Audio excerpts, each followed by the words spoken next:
So we started at 10. We promised Michael Trett. Really corny stuff, and I'm so happy that's not recorded anymore. No. ABBA fans, brace yourselves.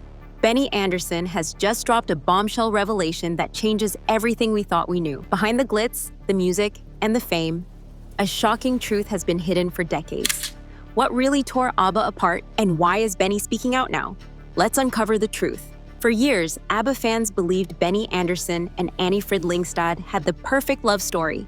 Their relationship seemed like a dream, two musicians deeply in love, riding the wave of global success. But what fans saw on stage didn't always reflect reality. Benny and Frida first crossed paths in 1969, long before ABBA became a worldwide phenomenon. At the time, Frida was carving out a name for herself in Sweden's folk music scene, while Benny had already found fame with his band, the Hep Stars. Their connection was instant. Benny was captivated by Frida's fiery red hair and powerful voice. She, in turn, admired his musical genius. As ABBA's popularity skyrocketed, so did their romance. The couple became an integral part of the group's identity, much like their bandmates Bjorn Ulvaeus and Agnetha Fältskog. Fans adored them, and their love story seemed intertwined with the band's success. But behind the bright stage lights and in sold-out concerts, their relationship was far from picture perfect. As ABBA's music dominated the charts, cracks in Benny and Frida's relationship quietly began to form. Their once unbreakable bond was starting to weaken. It's a matter of, deciding, is this good enough? And soon the truth behind their struggles would come to light. Success brings many rewards, but it also comes with challenges. And for ABBA, those challenges were relentless. The band's demanding schedule took a toll on every member, but for Benny and Frida, it hit their relationship the hardest. Benny was a perfectionist in the studio, spending endless hours refining melodies and obsessing over every little detail. He wanted every ABBA song to be flawless, and that dedication often meant putting music above everything else, including his relationship. Frida, on the other hand, thrived on emotion and spontaneity. She loved the creative process but found Benny's meticulous approach exhausting. What once made them a great team, his structure and her passion, slowly became a source of tension. Beyond the studio, their personalities clashed in other ways. Benny preferred a quiet life when he wasn't working, keeping a low profile outside of the band's obligations. I'd say we treated our work seriously, and we spent as much time as we had. Frida, however, enjoyed the excitement that came with fame. She loved socializing, attending events, and embracing the glamorous side of being a global star. As the pressure to maintain ABBA's success grew, the distance between them widened. Fans only saw the smiles and chemistry on stage, but behind the scenes, their love story was unraveling. By 1979, the cracks in Benny and Frida's relationship were impossible to ignore.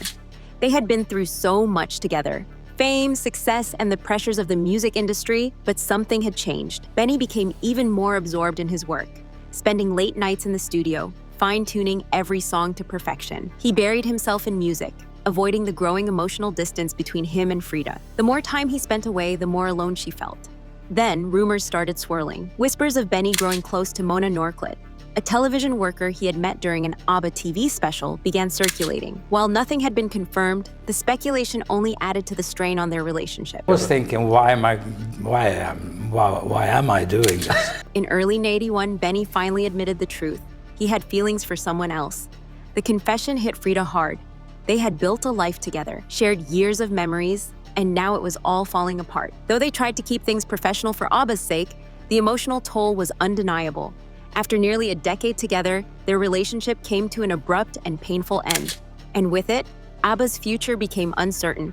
On May 20th, 1981, Benny Andersson walked into the offices of Sweden's Expressen newspaper, ready to break his silence. He had dodged questions for weeks, but now it was time to tell the truth. Sitting across from the reporter, Benny was visibly nervous. He fidgeted with a pack of cigarettes, his hands trembling slightly as he prepared to address the rumors. Fans had speculated, tabloids had whispered, but this was the first time he would speak publicly about the breakup. When asked about Mona, Benny tried to downplay the situation, calling her his new woman, with a half-hearted laugh. But it was clear, his words didn't match his expression. There was an uneasiness behind his smile, a weight in his voice. The interview confirmed what fans had feared. The golden couple of ABBA had officially fallen apart. While Benny insisted that he and Frida remained friends, those closest to them knew the heartbreak ran deep. The news sent shockwaves through ABBA's fan base. If Benny and Frida's relationship had crumbled, what did that mean for the band?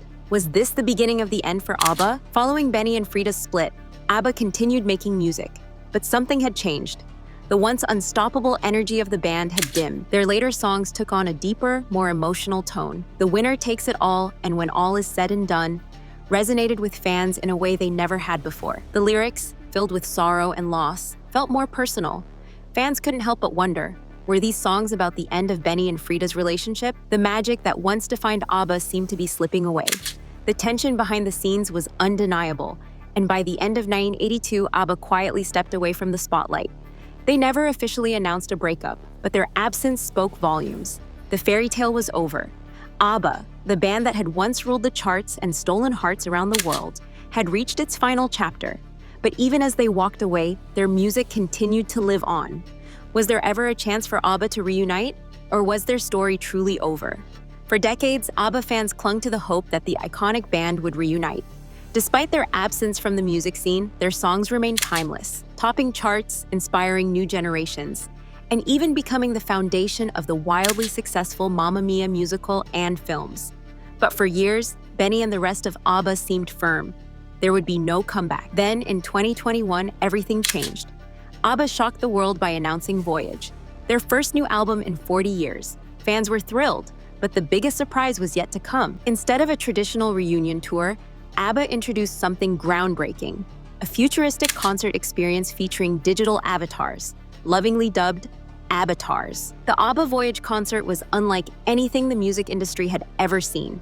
It took 7 years of development and $175 million to create, using cutting-edge motion capture technology. Benny, Frida, Agnetha, and Björn wore specially designed suits that tracked their movements and expressions, allowing their digital versions to appear on stage as their younger selves from the 1970s. But why choose this route instead of performing in person? Benny and the others admitted that they no longer had the energy for a full-fledged tour. Performing live after decades away wasn't something they envisioned.